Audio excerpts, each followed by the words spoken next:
Hello, and welcome on Horizons, episode 80 and 81 review. So I figured I'd double barrel this one as I don't really have loads to say about episode 80.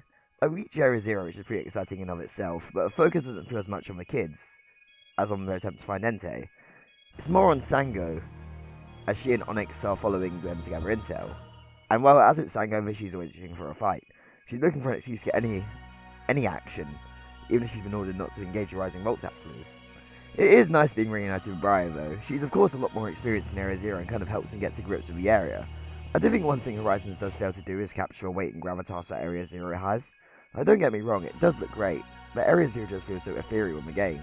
There's a sense of awe and wonder I still get when I visit the area casually in Scarlet and Violet for shiny hunting or just to soak it all in.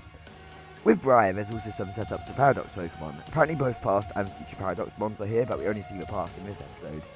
Roy in particular wants to battle one, as the group enters into the crater.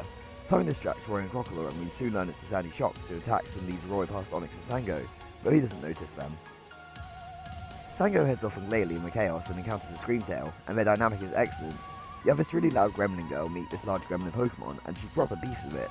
Roy begins a battle with Sandy Shocks, which isn't really the focus of the episode, but it's kind of nice to have that one-on-one action to help give the impression of how much stronger Crocodile is. Sango also gets ready to fight Screamtail after being impressed by its guts, but a Great Tusk causes trouble for them, and Sango is very willing to make fun of Screamtail. These two really are a match made in heaven, it makes you want to see Sango get it. The battle against Great Tusk isn't really anything crazy, but it is a good display of the power of Paradox Pokemon. Sango is really trying her best and not even really doing badly or anything, but Screamtail does try to jump in and fight, which Sango mocks. For some reason though, they go particularly crazy in the arc this episode. You can just tell that they love animating Sango and Glalie moments. It's kind of great also seeing Screamtail in awe and try to intervene again as Sango is ready to get Glalie to explode, which is the Glalie getting blown into every person and Pokemon there. While in Roy's battle, the two get amped up against Sandy Shocks, really doing the damage while Liko and Dot realise that Roy's gone, and then we cut to Roy having won. Reddy thanks Sandy Shocks and says they'll meet again, singing as they leave, and it's really nice seeing Sandy Shocks having enjoyed the battle, and singing before going its own way. I don't catch every episode live anymore. When I was watching this one live, I was freaking out. I was thinking, man, is Roy going to get the Sandy Shocks? And ultimately he doesn't, but I don't really mind that as this episode wasn't really about him. It is, however, about Sango, who has landed alongside Glalie and Screamtail, with Screamtail making noise after Sango called it awesome, and to shut it up, she goes to throw something at Screamtail, which just so happened to be a Pokeball, and it joins her, which is pretty awesome as she's one of the few explorers who have not been shown with two Pokemon, and it's pretty worth the wait as Screamtail is a perfect fit for her. Roy reunites with the rest of the group, while Sango ponders her Screamtail, who she's able to introduce to Onyx after physically holding Screamtail's mouth shut, which is hilarious. And you know what, calling Screamtail pretty neat this guy's episode, just pretty neat. The Rising Voltaxers sit down for dinner and discuss the mysteries and dangers of Paradox Pokemon in Area Zero. Briar wants them to save their strength as anything can happen. So yeah, it's a nice episode that has a focus on Sango. She's a fun character, so naturally it's a fun episode. I do think splitting the action didn't make the episode hit as much as I liked, but I can't really complain, it's just not a catch that's going to reach the upper echelons of Horizons captures. But on to episode 81, because it's peak. We don't really waste too much time, as over breakfast the kids talk to Briar about what happened in Kizakami, and the kids check the footage of Entei in Area Zero, as a finished cleaning up a gouging fire approaches them, and would you believe Serapagos resonates with it? It's Lucius's. Liko appeals to it as all the collected heroes come out to greet their friend, and it's really awesome seeing these guys together. They trust Liko to get Gouging Fire on their side, so she presents a belt and tells of their journey, asking Gouging Fire to join them. It seems like it would be no fuss, but it's a trick as Gouging Fire takes the belt and its ancient Pokeball that reveals her. At first glance it can feel like Gouging Fire feels that Liko has taken its friends and is threatened. It's definitely just a test. It's another seal of proven condition we need to meet. The first thing to note is how Dot takes on the strategizing. Just as simple lets use super effective moves at first, but Burning Bulwark causes trouble as it defends Stomping Tantrum and burns Quaxwell after liquidation. Dot was the one to notice at first and gets Liko to not directly attack at the moment, realising we have to attack as Burning Bulwark ends. Also this episode fully reveals the extent of its peak as Free pulls out Burn Heal. How cool is that? Like, we never see one in the anime, right? It might sound silly, but I appreciate when the anime embraces the games that influenced it. Dot plans to get the three kids to use long range moves to like bait Burning Bulwark, tiring out so Cap can sneak in a cheeky Thunder Punch. But it doesn't do much, as Cap has the Dragon Pulse, shocking everyone. Dot and Freed realise it's a Paradox Pokemon as they've been calling it Entei the whole time. Briar's little speech about Gouging Fire being no Entei kinda gives me chills even though I know what it is. It's just confused everyone as Listle had called it an Entei. But as Briar reminds us, that recognition of Paradox Pokemon as other species is a pretty recent development. I really love how Freed asked Dot's opinion who's the Dusak Gouging Fire as part Dragon type. It does kind of bother me how Freed acts like their only super effective move is Stomping Tantrum. Like, brother, you have a Charizard Dragon Claw, just send it out.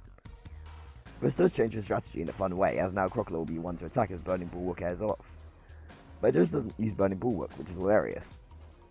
Seeing the way Dot quickly thinks to use her water and spam Air Cutter, which evolves a move into Aqua Cutter, is pretty awesome though, as it gives more of a boost than Water Gun, and gets Gouging Fire to defend. They bring up the effect of a powered up Stomping Tantrum again, which hits and does big damage. I just love how strong Crocodile is, man.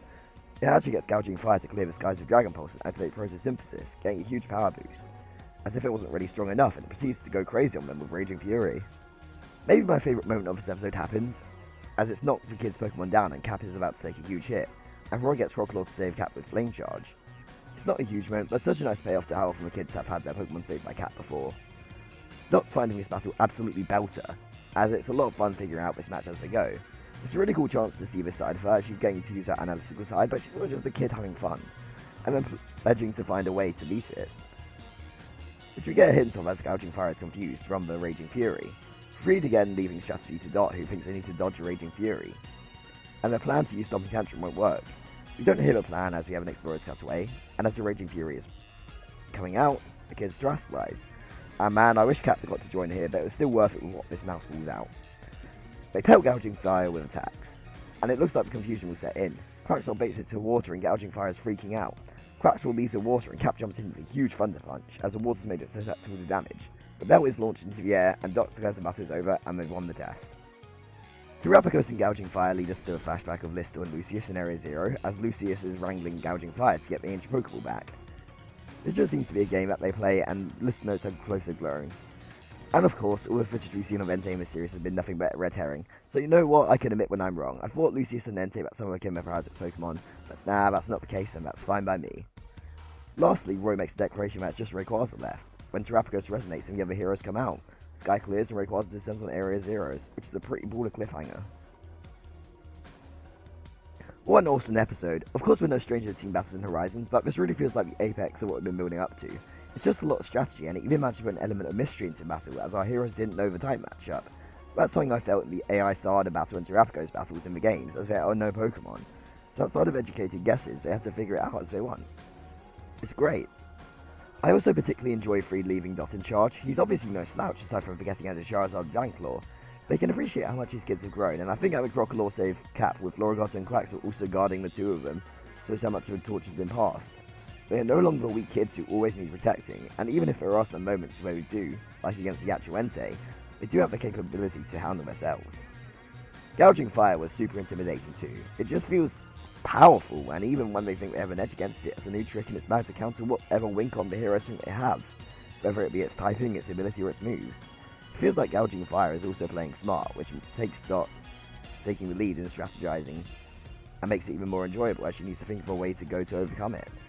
I also appreciate that as a playful side, as this was sort of the game it played with Lucius, as we see from a flashback. And can we talk about that last Thunder Punch? What a cool way to overcome a typing issue, and it looks stunning. It's just a great time all around. I'm such a fan of this being the penultimate hero before Rayquaza, which I'm very curious to see how they follow this matchup. And that episode will probably end before this review is up, but hearing Liko mention their main Pokemon are all tired out and get to see Kilowatt run the other kids' Pokemon in action is so exciting.